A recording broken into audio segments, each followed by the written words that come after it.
به پنت هاوس 600 متری در بالاترین ارتفاع زعفرانی خوش آمدید. فقط با پرداخت 575 میلیارد تومان میتونید صاحب همیشگی این واحد بشید. ارتفاع سقف 6 متری، پنجره هایی که ویو کارت پستالی بهتون میده و بالکنی که قابلیت برگزاری یک مهمونی خصوصی رو هم داره. بریم داخل واحد رو با هم ببینیم.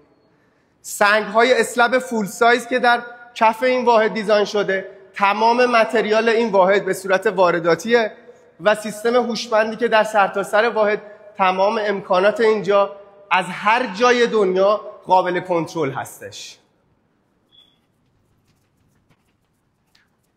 آشپزخونه‌ای که با برند گگنو دیزاین شده، کانترتاپ هایی که سنگ های یه تیکه نصب شده و آشپزخونه کثیفی که تمام نیاز خانم خونه رو برطرف میکنه.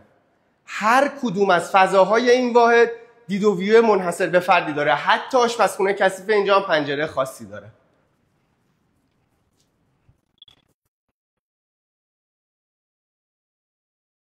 آشپزخونه از دو جهت، هم حال سالن اصلی و هم از سمت فامیلی روم. فامیلی روم اینجا یه سورپرایز ویژه داره. پنجره های قدی که مشرف به کاخ سعدآباده و رشته کوههای البرز اینجا براتون نقاشی شده.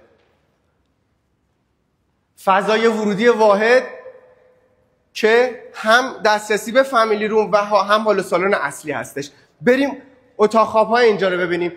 5 اتاق خواب ما اینجا داریم که هر 5 اتاق خواب کینگ مستر هستن. اتاق خواب اول یا همون سویت مجزا که پنجره های قدی به سمت غرب و یک ورودی مجزا هم داره.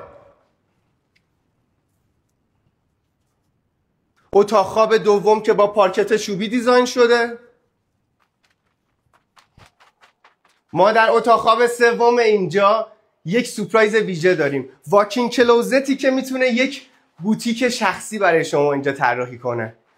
طراحی کف این اتاق خواب هم با موکت‌های پرزدار اتریشی دیزاین شده.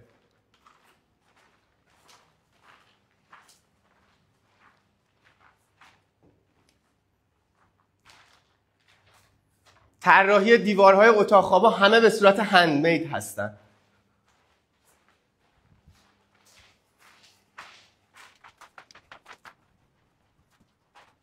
اتاق خواب چهارم و اتاق خواب پنجم. در اتاق خواب پنجم ما طراحی کفمون پارکت های چوبی وارداتی و مجدد دید کاخ سعدآباد. برای بازدید از این واحد و کسب اطلاعات بیشتر با شماره تماس ما در کپشن در ارتباط باشید.